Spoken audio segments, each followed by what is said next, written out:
Hi, my name is Shalonda Warren. I'm the new CEO of the Sickle Cell Foundation of Palm Beach County and the Treasure Coast.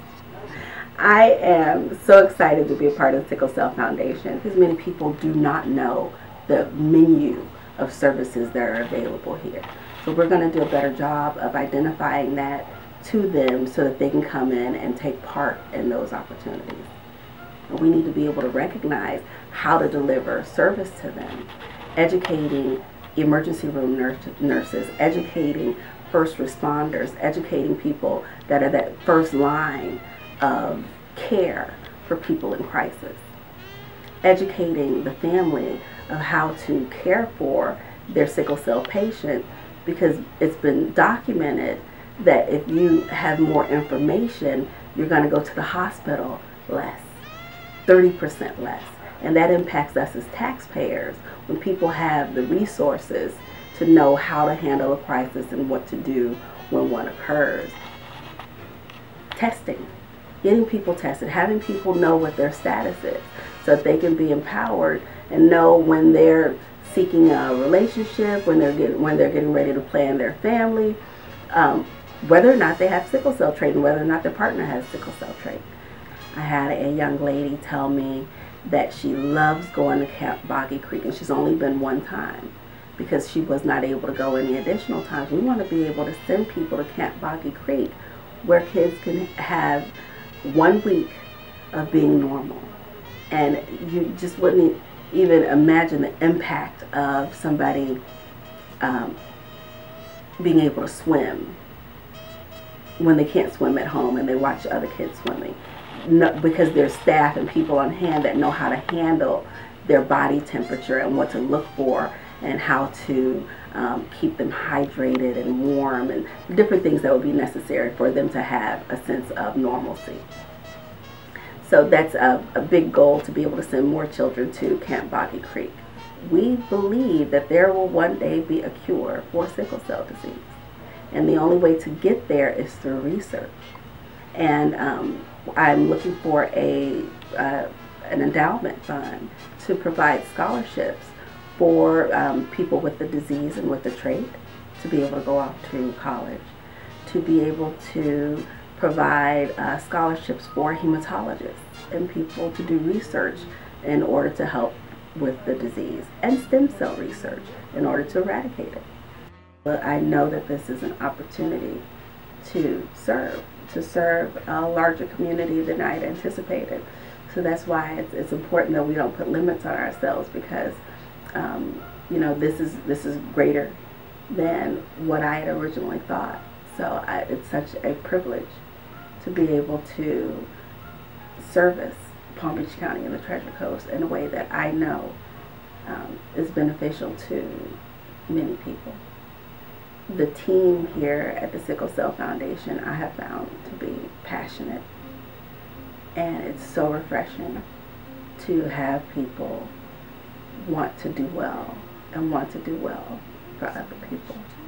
And that is probably the most important ingredient to any employee or associate of the foundation. And in the small time that I've been here, people have shown that consistently. I think potential donors should know that transparency is important. I want them to be able to see how their donations have benefited people, be it individuals or be it programs.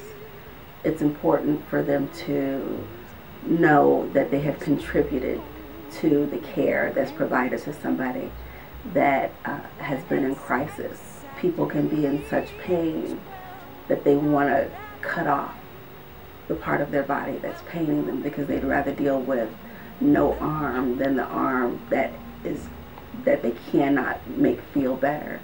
And when you understand the disease and understand crisis and understand how you help, that you feel comfortable and confident that your time contribution or your contribution of finance has helped someone through a very difficult time. Personally, I feel that people don't talk about sickle cell enough. people don't want to admit that they don't know about sickle cell. So they just let the conversation come or go, or and they not take part in the dialogue, or we're just not. It's just not something that we're communicating. My own sickle cell story is one where I was married, wonderful husband. We had a daughter, and I found out when we were in the hospital that my daughter had sickle cell trait. And my daughter had sickle cell trait because my husband had sickle cell trait, but it just wasn't something that we talked about, and it directly impacted our family. I want us to be comfortable enough to have that conversation. I want us to be educated enough to have that conversation. I want us to move to a place where we know that it's not someone's fault that they have the disease or the trait, which is something that I'm hearing. It's some of the feedback that I've gotten from some people that have been affected by the disease. I've heard where kids have thought that it was something they could catch. And I've heard where people think that the sickle cell trait mutates into the actual disease. And what that signifies to me is an opportunity for us to ask questions and get the information out so that we know exactly what it is we're dealing with.